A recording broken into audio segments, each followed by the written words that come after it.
Hi friends, welcome to Telugu tech den. నేను కార్తిక్, మీ tech మిత్రుడు. సో ఇవాళ మనం ఒక కొత్త టాపిక్ నేర్చుకోబోతున్నాం, కామెంట్స్ అండ్ అలాగే టెక్స్ట్ ఫార్మాటింగ్ అనమాట. ఇంకొంచెం డీప్గా వెళ్దాం దాని గురించి. సో ముందుగా మనం మన విఎస్ కోడ్ ఓపెన్ చేద్దాం. సో విఎస్ కోడ్ ఓపెన్ చేశాను.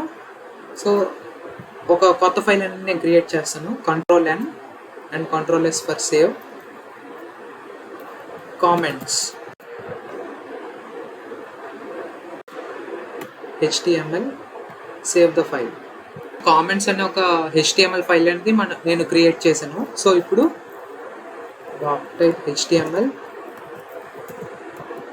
HTML అలాగే హెడ్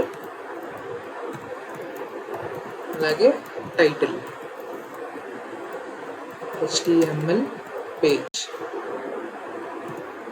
అలాగే బాడీ. సో ఫ్రెండ్స్, ఇదంతా ఏంటి మీకు తెలియకపోతే నేను ఇంతకుముందు ప్రీవియస్ వీడియోలో నేను మీకు చూపించాను. కిందన లింక్ ఉంటుంది. ఒకవేళ మీరు ఎవరైనా చూడకపోతే కిందకి వెళ్ళి చూడండి, లింక్ ఉంటుంది డిస్క్రిప్షన్లో. సో కామెంట్స్ అనేది ఎందుకు వాడతామంటే, బేసిక్గా మనం HTML కోడ్ అనేది మనం రాస్తాం అనమాట.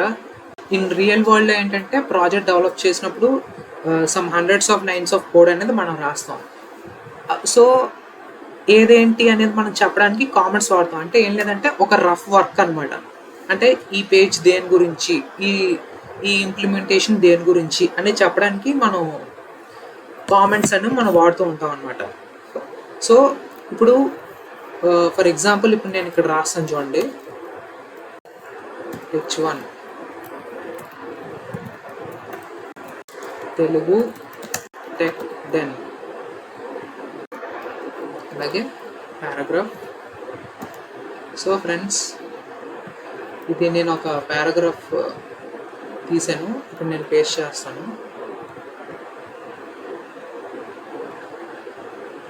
సో ఇది ఒక పారాగ్రాఫ్ అన్నమాట. సో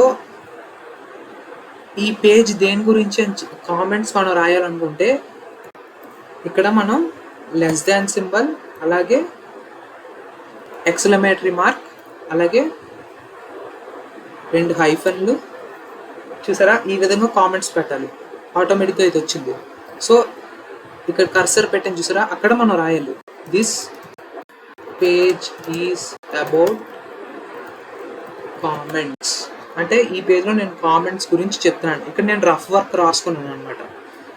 ఇది మన వెబ్ పేజ్లో కనబడదు.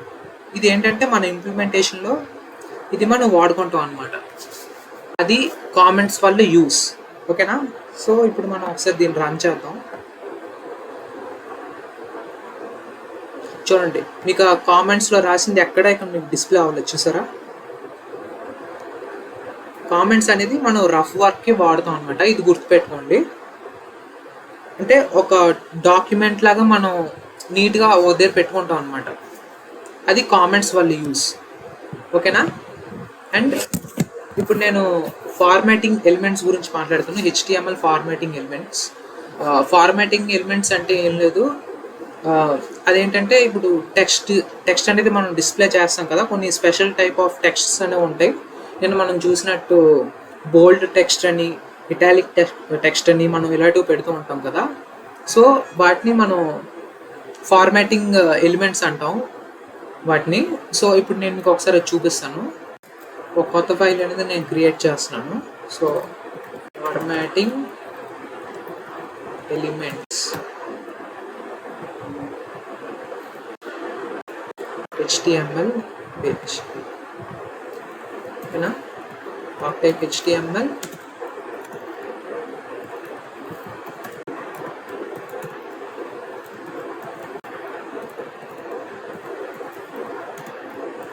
Head, title, formatting elements and body. So ఇక్కడ నేను ఈ పారాగ్రాఫ్ అనేది ఉంది చూసారా, ఇది నేను కాపీ చేసుకుంటున్నాను. సో మీకు ఒక్కొక్కటి నేను చూపించగలుగుతాను ఈజీగా. So H1 HTML formatting elements అని నేను ఒక్కొక్కటి నేను మీకు చెప్తాను, జాగ్రత్తగా చూడండి. Paragraph p tag. సో ఇప్పుడు hi this is be bold నేను మనం చూసాం, దిస్ ఈస్ కార్తిక్. ఓకేనా, ఇది బోల్డ్ ట్యాగ్ అన్నమాట. చూసారా ఎలా వచ్చిందో? This is Karthik. కార్తిక్ అనేది ఎలా యూనిట్ అయింది చూడండి. చూసారా? అలాగే స్ట్రాంగ్ అనేది కూడా ఉంటుంది అనమాట. చూడండి, welcome to strong Telugu tech 10. చూడండి, వెల్కమ్ టు తెలుగు టెక్ 10 అని ఉంది. చూసారా? స్ట్రాంగ్ అంటే ఏంటంటే ఒక పారాగ్రాఫ్లో కానీ ఏదైనా ఈ పర్టికులర్ ఇన్ఫర్మేషన్కి స్ట్రాంగ్ ఇంపార్టెన్స్ అనేది మనం ఇస్తాం అనమాట. అందుకే మనం స్ట్రాంగ్ అని మనం వాడతాం అనమాట. అది బోల్డ్గా చూపిస్తుంది మీకు. ఓకేనా? అండ్ ఇటాలిక్ నేను మనం చూసాం. Hi I am Karthik. చూడండి ఎలా కనిపించింది. అలాగే ఈఎం అనేది ఒకటి ఉంటుంది, అదేంటంటే ఎంపసిస్ అనమాట. అది ఏంటంటే ఎంపసిస్ టెక్స్ట్ అంటారు దాన్ని. ఒకసారి మీకు అది చూపిస్తాను చూడండి.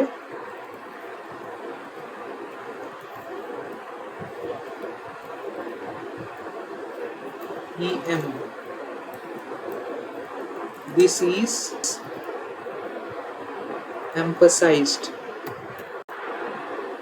ఇప్పుడు చూడండి ఎలా కనిపించిందో.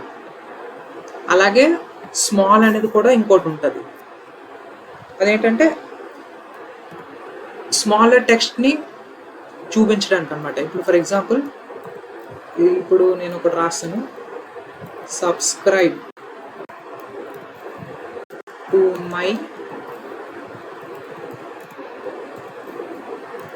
YouTube channel. చూడండి ఎలా కనిపించిందో. ఇక్కడ చూడండి, మిగిలిన కంటెంట్ ఒకలా కనిపించింది, ఈ స్మాల్ అనేది మాత్రం ఈ విధంగా కనిపించింది. చూసారా? ఇది స్మాల్ వల్ల ఉపయోగం అనమాట. సో ఇది అవసరం లేదు, ఒకసారి క్లోజ్ చేస్తాను.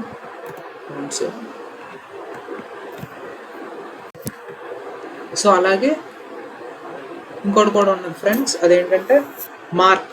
అంటే దాన్ని మార్క్ చేయడానికి అనేది అది ఉపయోగపడుతుంది అనమాట, ఈ ఎలిమెంట్ అనేది. ఒకసారి నేను మీకు చూపిస్తాను చూడండి.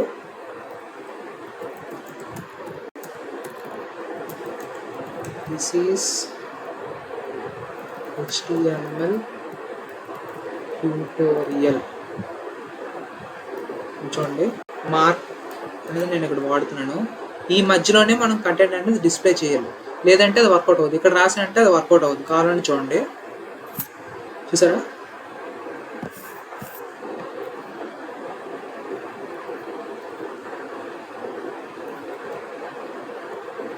ఇప్పుడు చూసారా? ఇది డిఫరెన్స్ అన్నమాట. అలాగే ఇంకోటి కూడా ఉంది. ఇవన్నీ ఏంటంటే మనం ఇవన్నీ ఒక స్పెషల్ టెక్స్ట్. మనం ఇది యూజర్కి ఇది బాగా ఐడెంటిఫై అయ్యేటట్టు ఒక కొంచెం ఇంపార్టెంట్ ఇన్ఫర్మేషన్ అని మనం చూపించినప్పుడు ఆ విధంగా ఈ ట్యాగ్స్ అనేవి మనం వాడతాం అనమాట. ఇప్పుడు ఫర్ ఎగ్జాంపుల్ బ్యాంక్ అకౌంట్ ఏదైనా ఉన్నదనుకోండి, అక్కడ కిందన money will not be given back to you once it is done అని చెప్పి బోల్డ్ లెటర్స్లో మనం చూపిస్తారు. చూసారా? ఈ విధంగా అనేది వస్తుంది. అది ఇదిగోండి ఇలా వారంటీ ఓన్లీ ఫర్ 6 months అని కొన్ని అగ్రిమెంట్లో కింద చూపిస్తారు. చూసారా? ఆ విధంగా ఈ బోల్డ్ అనేది మనం వాడతాం. అలాగా బేస్డ్ ఆన్ రిక్వైర్మెంట్స్ మనం యూజ్ చేసుకుంటాం అనమాట. ఓకేనా? ఈ ట్యాగ్స్ అనేవి. ఇంకోటి ఉంది ఫ్రెండ్స్, అదేంటంటే డిలీట్, DEL అంటారు దాన్ని. అదేంటంటే ఒక డాక్యుమెంట్లో ఇది డిలీట్ అయిపోయింది అనేది మనం చెప్పడానికి అనమాట. అంటే for example my favourite food is delete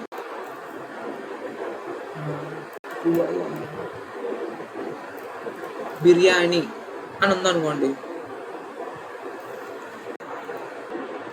pizza అని పెట్టుకున్నాం అనుకోండి ఇక్కడ. సో ఇప్పుడు ఇది ఎలా కనిపిస్తుంది అనేది నేను మీకు ఒకసారి చూపిస్తాను చూడండి.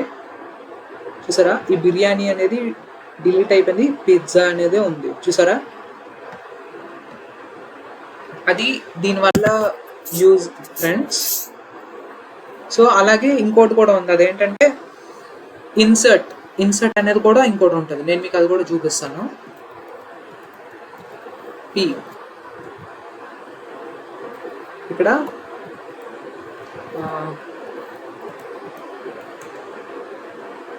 This content is the best content in the YouTube. ఇది నేను డిలీట్ చేద్దాం అనుకుంటున్నాను. ఇంటర్నెట్. ఇక్కడ నేను ఈ ఇన్సర్ట్ అనేది నేను పెడతాను అనమాట. చూడండి,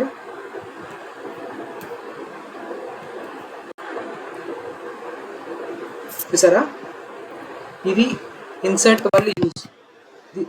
this content is the best content in the internet కాదు, అలాగే యూట్యూబ్ అని మనం ఒక డాక్యుమెంట్లో అనేది మనం పెడతాం అనమాట. ఇది అండర్లైన్ టెక్స్ట్తో వస్తుంది అనమాట. మనం ఇక్కడ రాసింది యూట్యూబ్ అనేది, అది ఈ ఇన్సర్ట్ వల్ల యూజ్ అనమాట. ఓకేనా. సో అలాగే సబ్స్క్రిప్ట్ అంటారు ఫ్రెండ్స్. ఇదేంటంటే కిందన వస్తుంది, ఒక టెక్స్ట్కి కిందన వస్తుంది అనమాట. ఇది ఎలాగో ఒకసారి నేను మీకు చూపిస్తాను చూడండి.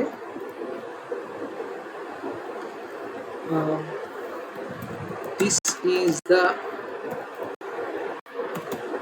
సబ్స్క్రిప్ట్కి మనం ఎస్యూబి అని వాడతాం. SUB, SCRIPT, subscript.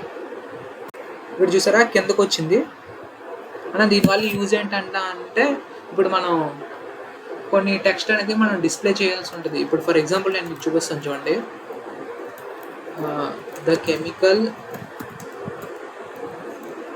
Formula for water is H2O. ఇక్కడ చూడండి, the chemical formula of water is H2O. చూసారా, ఈ విధంగా మనం ఈ సబ్స్క్రిప్ట్ అనేది మనకు పనిచేస్తుంది అనమాట. ఓకేనా. అలాగే ఇంకోటి కూడా ఉంది, సూపర్ స్క్రిప్ట్. అది కూడా ఎలాగో నేను మీకు ఒకసారి చూపిస్తాను చూడండి. This is the super script. నేను పెడతాను చూడండి, SUP, సూపర్ స్క్రిప్ట్. ఓకేనా. ఇది పైకి వస్తుంది ఈ విధంగా. ఓకేనా. ఇది సబ్స్క్రిప్ట్కి సూపర్ స్క్రిప్ట్కి ఉన్న తేడా అనమాట.